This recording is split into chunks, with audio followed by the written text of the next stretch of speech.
Right, so all the possible butterflies that all the Kolkata fans might have had in build-up to this all-important game, the opener for their franchise, would have gone away after this fantastic performance versus Hyderabad in match day 3 of the 2021 edition of the IPL. I think a very well-rounded performance, firstly with the bat, then with the ball. I think Kolkata have looked very good. They looked like they had definitive plans. They knew the personnel that they'll go with, and they went down and executed that versus Hyderabad. Elected to bowl first were Hyderabad. Kolkata put into bat right away. A couple of very interesting, notable moves from Kolkata. Number one being the playing Nitish Rana at the top with Shubman Gill. I think that was a very good move in hindsight. It played out very well for Kolkata as well. Something that we had predicted as well in our preview for Kolkata, but the execution was very impressive. Gill and Rana came out to open the batting versus Hyderabad as well, who made a few changes to their lineups from the last time they played in the IPL. Notably, Nabi coming into the team and a couple of very other interesting changes. Vijay Shankar as well in that 11. No Williamson as well. So they were playing the conditions. They were playing in Chennai. So playing the conditions quite clearly indeed were Hyderabad. But they started off well. They did start off well. Bhuvneshwar Kumar looked very good at the beginning as well. Sandeep Sharma as well. A couple of interesting overs. But then once Kolkata got their eye in, it was fireworks. And largely it was Nitish Rana who took that incentive of taking on the runs. Clearly now we understand that the role that Nitish Rana has been given by Kolkata is to accelerate at the top, something that they could not do very well in IPL 2020. And I think Rana has really taken that mantle on. Shubman Gill went back to the pavilion, of course, after one beautiful six that he played, that he hit T. Natarajan back over his head and on drive for six, perhaps the six or the shot of the tournament already so far. But back to the pavilion again, an area that Gill fans and Kolkata fans will be slightly concerned about. But I think in the larger run and in the larger picture, Kolkata will not be too worried about that, because the other batters that followed Gill were absolutely fabulous. Raul Tripati again coming to the fore, going past 1,000 runs in the IPL as well for him personally.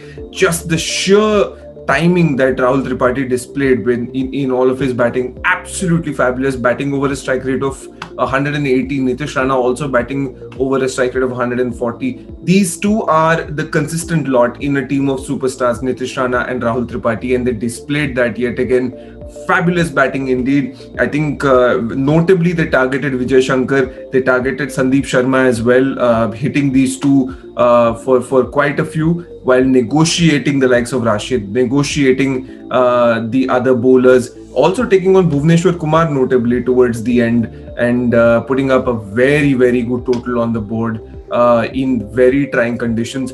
I think just that comes in very nicely towards the pitch as well. I think the pitch today really panned out well. I think not as much as a difficult surface to bat on as it looked like in game one. This one eased out as the game went on, and I think batting became a little bit more easier, and I think that is why credit must be given to Kolkata as well. I think they bowled very well when Hyderabad came out to bat to try and chase the 180 odd that was put on the total on the board, and I think credit where due has to be given to Kolkata. Taking a look at Kolkata's bowling effort, interestingly opened with Harbhajan Singh, opened with a couple of spin bowling options as well, with just Prasidh Krishna being the other seamer, and kept Pat Cummins and the likes of Andre Russell for the middle and the end.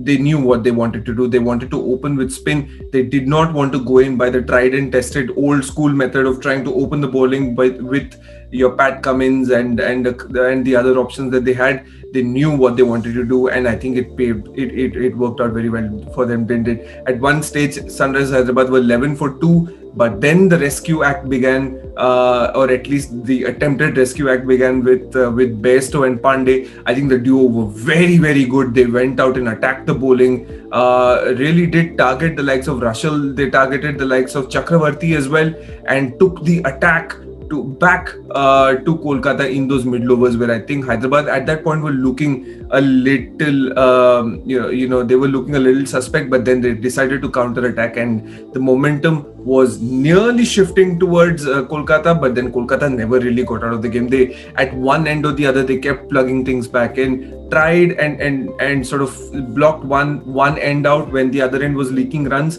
and with 5 overs to go, it was clear that Hyderabad needed about 60 odd runs, and it was always going to be a difficult task with the likes of Cummins and the others bowling really, really well. I think towards the end, Kolkata were absolutely magnificent, bowled with a calm mind. Prasidh Krishna, I think, was very impressive yet again.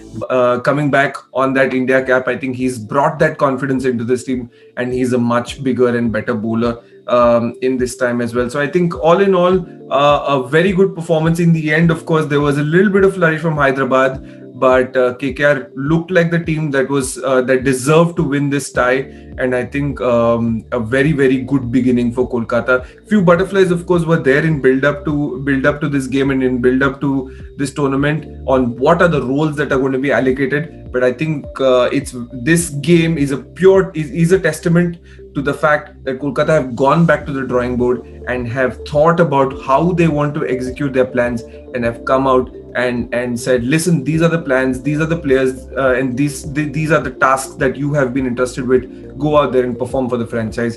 And it looks like Kolkata have found their bearings, and very interesting to see how they take this forward, because next they're playing the Mumbai Indians.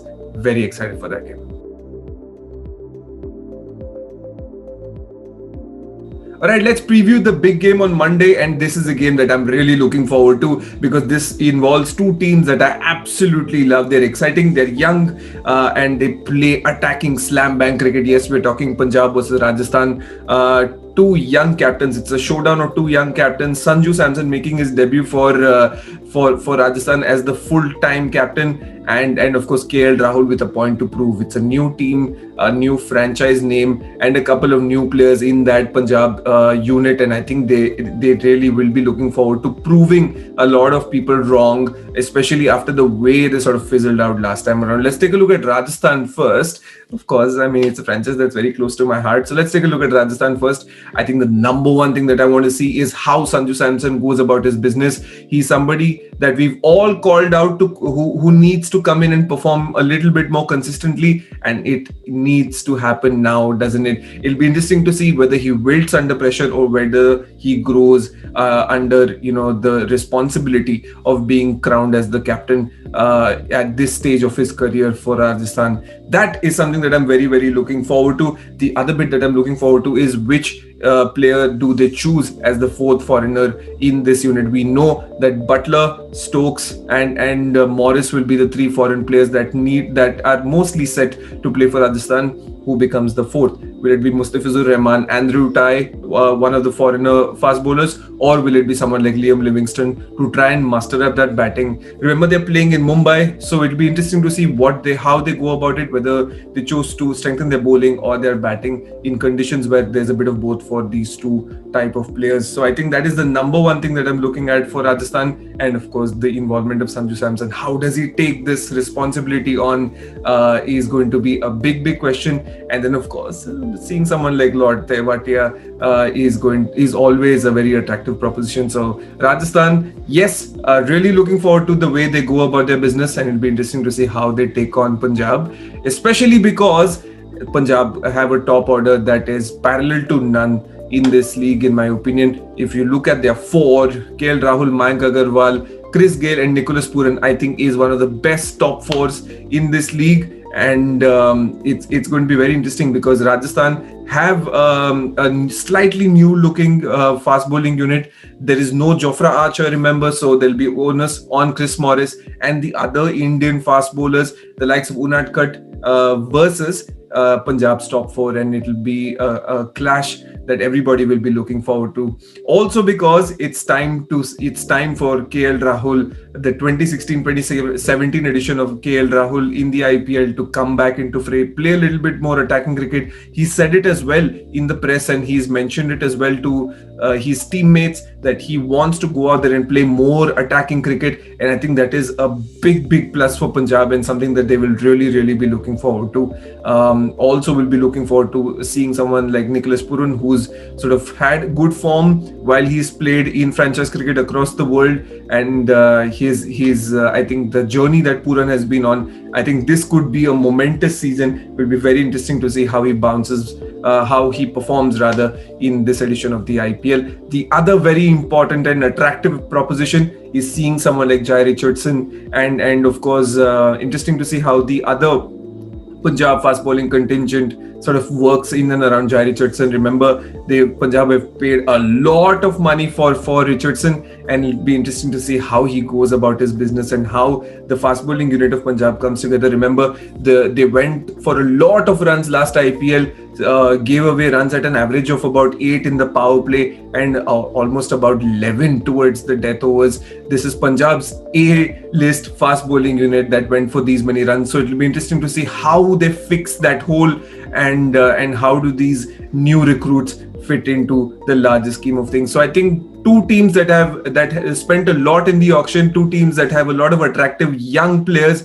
and two teams that be playing in conditions that are conducive to batting, with a little bit of assistance for seam bowling at the beginning as well. I'm really looking forward to this Monday game, and it's certainly going to drive away all my Monday blues. You hang around to cricketnews.com to ensure that your Monday blues go away as well, and that your week begins in the best possible way with all of the IPL coverage that's on offer on cricketnews.com.